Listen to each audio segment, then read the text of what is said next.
Salut amis madrilènes, j'espère que vous allez bien. On est parti pour la vidéo du jour. On a pas mal d'informations très intéressantes aujourd'hui. On va tout de même démarrer évidemment avec des informations qui concernent le mondial. Nous sommes maintenant à 3 jours tout simplement de cette finale du mondial et nous aurons donc deux joueurs du Real Madrid qui participeront à cette finale du mondial en la personne d'Aurélien Tchouameni et d'Eduardo Camavinga puisque l'équipe de France est qualifiée pour la finale de la Coupe du Monde.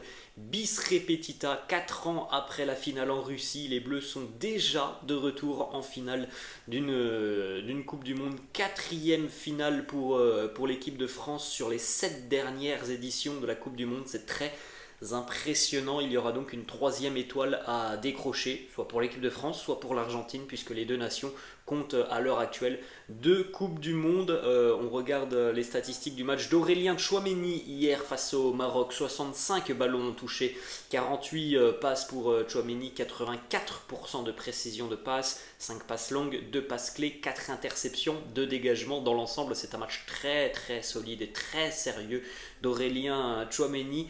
Comme le week-end dernier après le match de l'Angleterre, le petit bémol c'est encore une fois cette énorme perte de balle en seconde mi-temps, mais c'est vraiment l'une des seules situations où il a été en grande difficulté, où il a commis peut-être une erreur sur cette rencontre. Il y a une perte de balle en seconde mi-temps qui aurait pu coûter très très cher pour l'équipe de France, mais comme on le dit souvent, c'est un jeune joueur, il continue d'apprendre. Aurélien Tchouameni. On poursuit les amis avec les deux unes des quotidiens madrilènes. Marca qui titre Mbappé amenaza el sueño de Messi. Mbappé se met devant Léo Messi et devant le rêve de Léo Messi. On a une petite information en haut qui concerne Cristiano Ronaldo de retour à Valdebebas. On va en parler dans quelques instants. En bas, on a le dossier Eden Hazard. Le Real, on ne va pas rentrer dans les détails, mais le Real souhaite se séparer d'Hazard sur le mois de janvier. Ce que l'on peut dire, c'est que ça sera compliqué. Ensuite, on continue avec le quotidien AS. Mbappé cita con Messi. Mbappé devant Messi. Ça sera donc cette finale dimanche entre l'équipe de France et l'Argentine. Finale qui aura lieu à 16 h. Vous avez aussi cette autre information sur le quotidien AS, dont on va parler dans quelques instants. Cristiano, de retour à Valdebebas. On poursuit justement avec les dates de retour à l'entraînement des joueurs qui ont disputé la Coupe du Monde le 17 décembre, donc dans les tout prochains jours.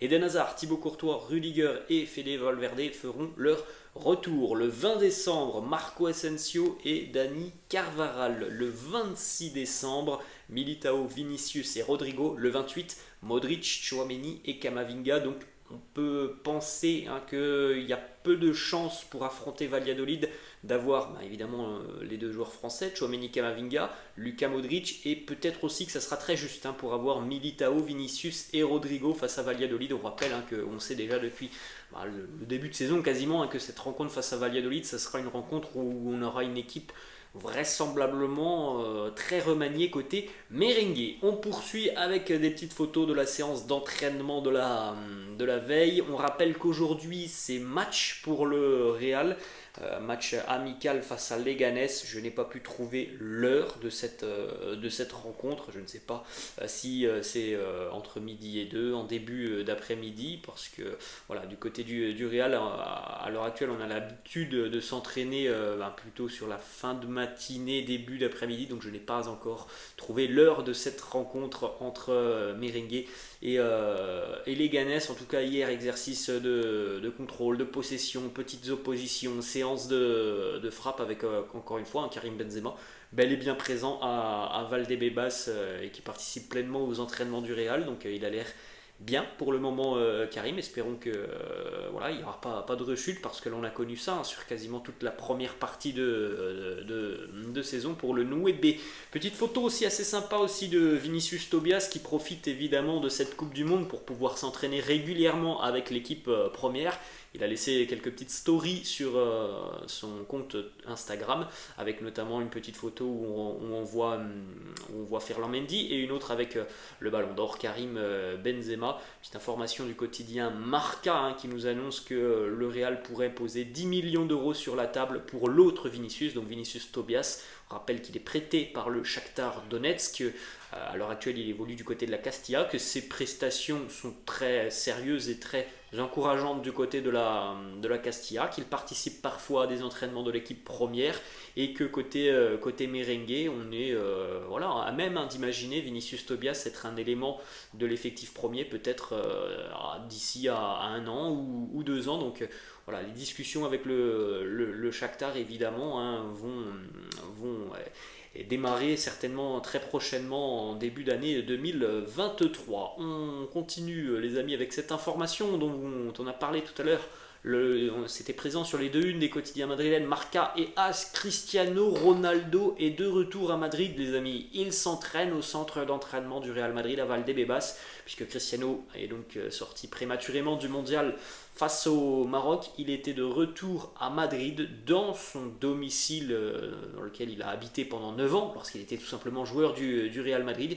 Il est de retour à Madrid tout simplement pour s'entraîner, pour ne pas perdre la forme et puis évidemment aussi pour tenter de trouver une solution sur l'identité de son futur club, puisque à l'heure actuelle Cristiano est un joueur sans club, étant donné qu'il a quitté Manchester United. Il a reçu évidemment l'autorisation du Real Madrid de s'entraîner du côté de Valdebebas. Alors information, hein, le Cristiano ne s'est pas entraîné avec le groupe merengue hier. Hein, on lui a on lui a prêté un terrain où il s'est entraîné seul hier Cristiano, mais aucunement il s'est entraîné avec le Real. Hein. Il est sur les installations du club parce qu'il y a toujours une très bonne relation entre le Real et Cristiano, mais il ne s'entraîne pas du tout avec les joueurs hier, ni même avec les jeunes du Real.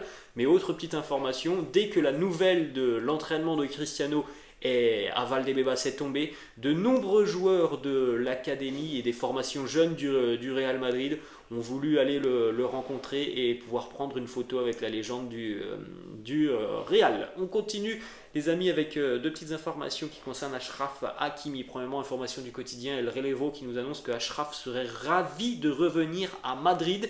C'est un grand madrilène, il prendra même une baisse de salaire s'il doit revenir au club, selon des sources proches de l'entourage d'Achraf Hakimi. Bon, ça me paraît un petit peu surprenant à l'heure actuelle parce que Achraf Hakimi vient tout juste d'arriver du côté de Paris. Hein. C'est encore un jeune joueur parisien, on va dire ça comme ça. Donc même s'il espérait certainement revenir du côté de Madrid, je pense que ça ne se fera pas cet été hein, pour Hakimi.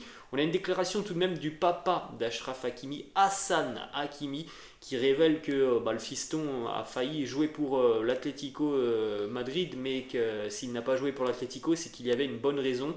Il avait fait des essais du côté de l'Atlético. L'Atlético voulait le signer. Ils lui ont donné le contrat, mais nous avons dit non parce que la même semaine, nous avions aussi des rencontres avec le Real Madrid et je voulais qu'il signe pour le Real. Donc voilà, peut-être qu'à l'avenir, je ne sais pas quand, mais Achraf Hakimi pourrait revenir du côté du Real Madrid et ça sera le bienvenu. On ne va pas se mentir les amis.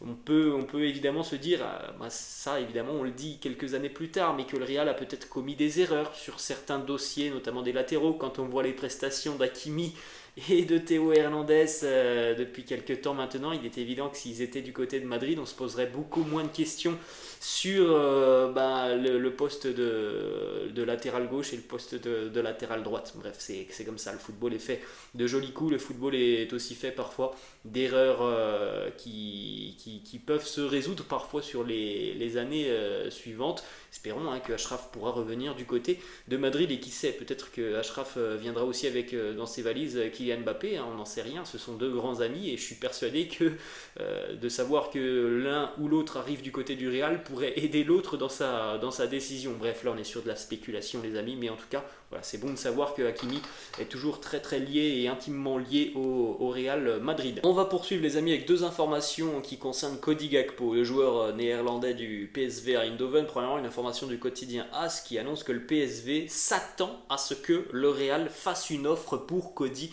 Gakpo. On suivra attentivement le dossier Gakpo. On rappelle que Cody Gakpo n'a absolument pas écarté un départ au mois de janvier. Hein. Lui se verrait bien, pourquoi pas, jouer la seconde partie de saison dans un club beaucoup plus huppé que le PSV à Eindhoven.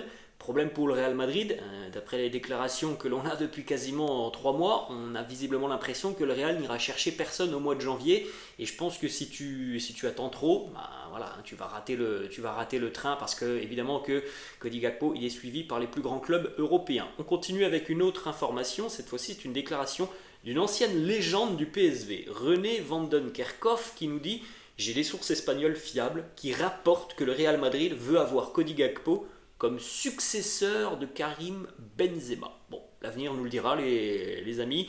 Comme on vient de l'évoquer, le Real a annoncé que normalement il n'y aura pas de recrue au mois de janvier, mais on ne peut pas écarter l'hypothèse, pourquoi pas, d'un accord avec le joueur au mois de janvier et d'une arrivée pour l'été prochain. Vous le savez, c'est quelque chose de récurrent depuis de nombreuses années. Certains joueurs s'engagent avec leur club au mois de janvier, mais le rejoignent officiellement en été. Peut-être que c'est une solution pour le Real Madrid. On continue avec deux petites images de Julián Álvarez, le crack argentin qui malheureusement est du côté de Manchester City, et cela pour de nombreuses années. C'est fou quand même City avec Julián Álvarez et Erling Haaland. En tout cas, on peut dire que City n'a pas trop de problèmes en ce qui concerne le poste de numéro 9. Il faut rappeler ces petites photos. Il y a 11 ans maintenant, Julián Álvarez s'entraînait du côté du Real Madrid. Il avait passé des tests du côté du Real Madrid. Voilà une petite photo avec l'une de ses idoles argentines, Gonzalo Higuaín. Vous le voyez aussi sur cette photo, affronter tout simplement le Barça lors d'un classico des très jeunes. C'était il y a plus de 10 ans.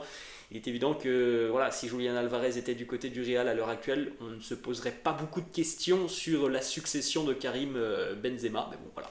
Manchester City a réalisé de très gros coups sur le mercato avec le crack Álvarez, plus évidemment le cyborg norvégien Erling Haaland. On continue les amis, on va terminer avec le programme du Real Madrid pour le mois de janvier. Alors on a le dernier match du mois de décembre face à Valladolid. Ensuite vous pouvez regarder, c'est intense, ça joue tous les 3-4 jours.